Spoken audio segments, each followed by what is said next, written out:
Hello internet, she loves you. My name's Cody, and this is the Christian News Show we do every Monday, Wednesday, and Friday. Except when I'm sick, which honestly, it does feel like that happens quite a bit. That being said, I apologize if we did not have a video Wednesday. I am still feeling a little bit under the weather, but well enough that I'm pretty sure that this is going to be the best Christian News Show episode ever.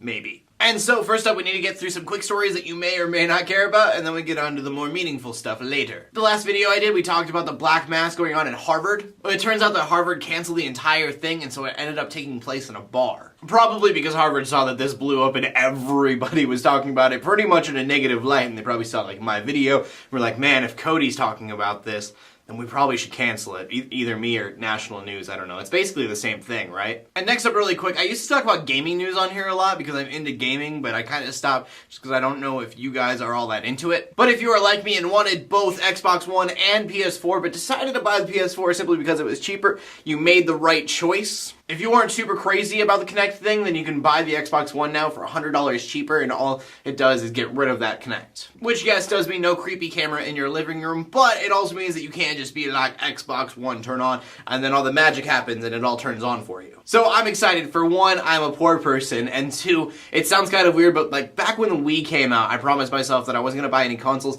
till the next gen consoles, and then I'd buy all of them. And so now that time has come, so I've just been waiting for the Xbox One to drop in price just a little bit. I know it sounds really weird, plus I kind of owned a Wii because my mom got it for the family for Christmas, but it's just, I've been waiting a long time for this. And for that we go into very important news coming from the Catholic Pope Francis. Earlier this week he was given a very serious question. And that question was, so, what about aliens? To which he pretty much said, if God gave them the same gifts as us, then who am I to say no to baptizing them? And so, of course, I am joking that this is a serious matter, but it does bring up some kind of interesting questions. Do you think that aliens will need saving, or do you think they'll be like animals? And I just thought about how debative this could be.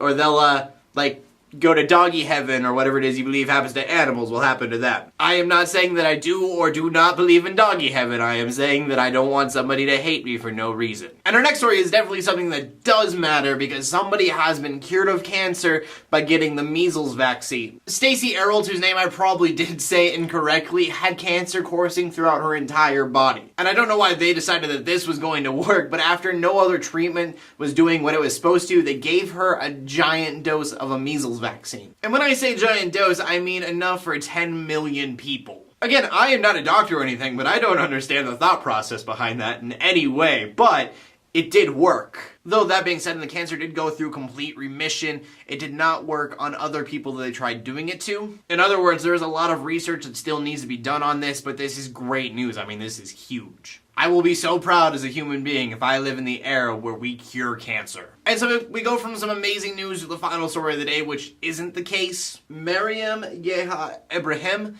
is an American woman who went to Sudan. And there she has been arrested because she is registered a Muslim but says that she is a Christian. And the whole thing is completely awful. She is being sentenced to death for being a Christian, and she got 100 lashes because she committed adultery. And the reason they're saying she committed adultery is because she is pregnant with her husband's kid. But because the marriage is a Christian marriage, they're saying that doesn't count, and therefore they have given her 100 lashes, and then they're sentencing her to death, and it's terrible. Now, I do want to point out something kind of sad, and that is that this is not all that out of the ordinary. In fact, the only reason that this is in the news is because she's American, but this is something that happens all the time. So one, props to CNN for making this headline news because it is important and they are treating it as such. And then two, I completely tear those props right out of CNN's hands because they're being very disrespectful to the husband about this entire situation. Pretty much, look at the description below if you want to check out this video, but it's all this interview type thing, and they call up the husband and they're like, so, how does this make you feel? Why do you think this happened? What should be done about this? And just completely harassing the guy. Again, it is great that they are trying to make this a really big deal,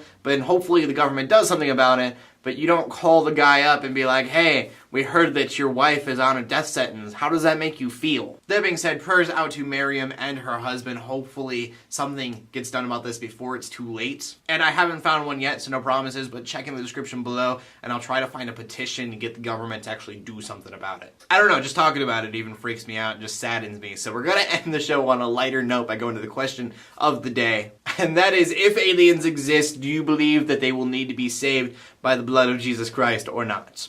I really, really want to know what you guys have to say about this, so please leave a comment in the comment section below with your answer. My name is Cody, and we're bringing you Christian news in a not so boring kind of way. At least, I think I did that job today, every Monday, Wednesday, and Friday. In closing, let the haters hate, let the Christians pray to everybody like, subscribe. I'll see you later, and God bless.